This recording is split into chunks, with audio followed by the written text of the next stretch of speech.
pengertian persepsi interpersonal itu sendiri dari pembahasan persepsi interpersonal, yaitu menurut Joseph De Tito, persepsi adalah proses seseorang memiliki kesadaran tentang berbagai objek ataupun kejadian, khususnya orang lain, yang dirasakan melalui panca indera seperti penglihatan, penciuman, perasa, pendengaran, dan sentuhan.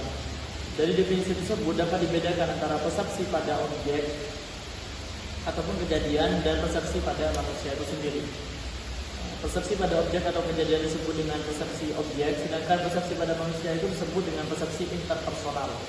Hal ini ditegaskan dalam psikologi komunikasi bahwasanya persepsi terhadap manusia di dalam sistem komunikasi interpersonal dinamakan dengan persepsi interpersonal.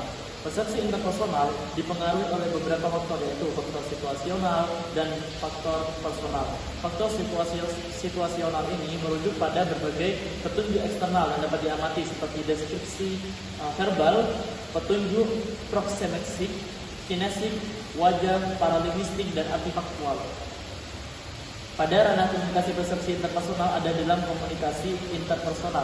Komunikasi interpersonal adalah komunikasi antara orang secara tatap muka atau face to face yang memungkinkan setiap pesertanya menangkap reaksi orang lain secara langsung, baik secara verbal maupun non-verbal itu sendiri.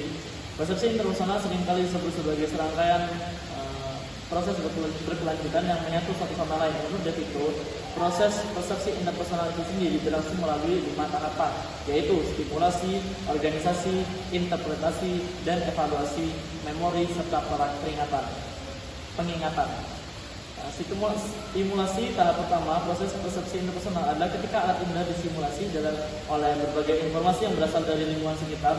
Perlu dipahami bahwasanya tidak semua hal yang berasal dari lingkungan sekitar kita itu tidak bisa dirasakan.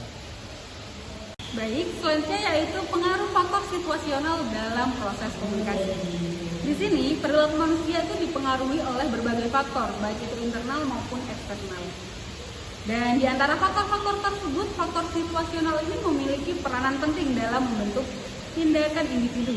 Dan salah satu faktor yang mempengaruhi perilaku itu adalah lingkungan ekologis, desain dan arsitektur, kemudian ada faktor temporal dan faktor sosial, dan kemudian yang terakhir ada faktor psikososial. Nah, dan di sini saya akan memaparkan beberapa faktor tersebut.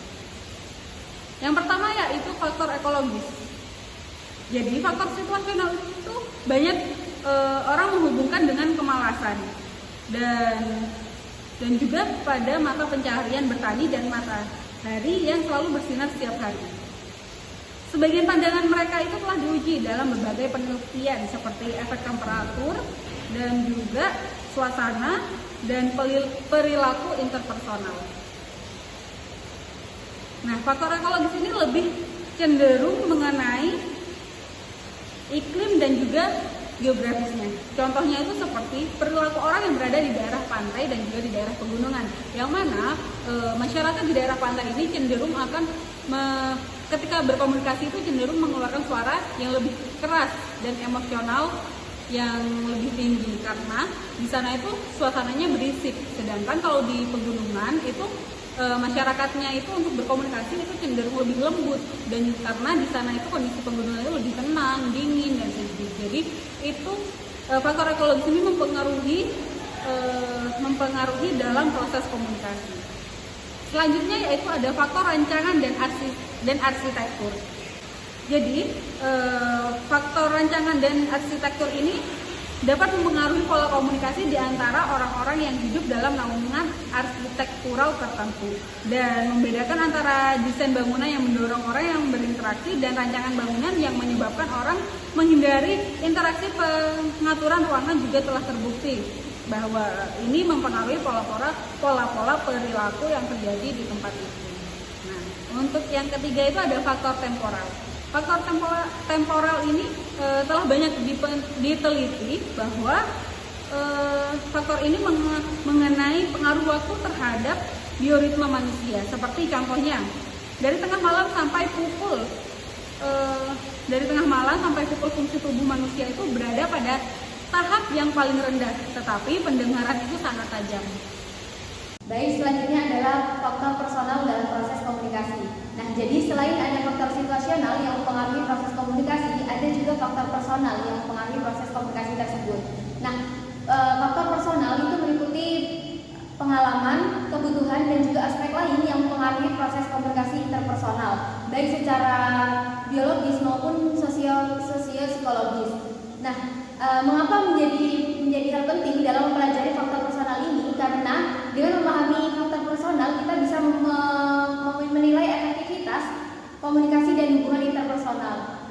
Adapun faktor-faktor yang mempengaruhi proses komunikasi interpersonal, yakni yang pertama ada pengalaman. Nah, pengalaman ini bisa didapat dari pendidikan formal maupun dalam kehidupan sehari-hari. Contohnya, seorang ibu akan lebih peka terhadap perubahan anaknya karena ia sudah berpengalaman dalam kehidupan anaknya tersebut. Nah, yang kedua ada motivasi.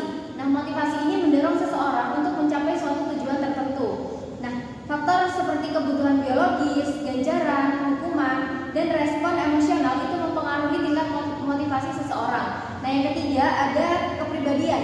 Nah, dalam psikoanalisis kepribadian ini dianggap sebagai proyeksi. Jadi proyeksi di sini menunjukkan bagaimana seseorang memproyeksikan perasaan atau sifatnya kepada orang lain. Nah, orang yang menerima dirinya sendiri itu cenderung akan lebih akurat dibandingkan mereka yang terbebani perasaan bersalah. Nah, mempelajari ketiga faktor tersebut akan menjadi sangat krusial dalam memahami seseorang dan merespon komunikasi interpersonal yang terjalin. Baik, selanjutnya yaitu konsep diri.